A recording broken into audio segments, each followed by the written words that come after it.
How to install and download the Google Chrome on your MacBook. So if you open your App Store and type here the Google Chrome, nothing will appear.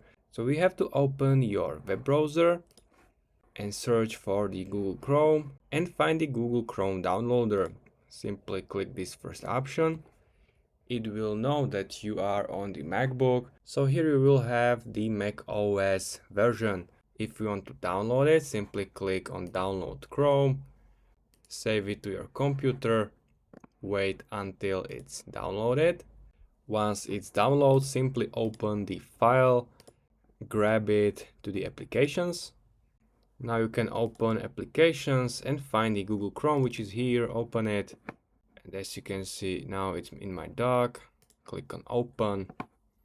And this is how to download and install the Google Chrome on your MacBook.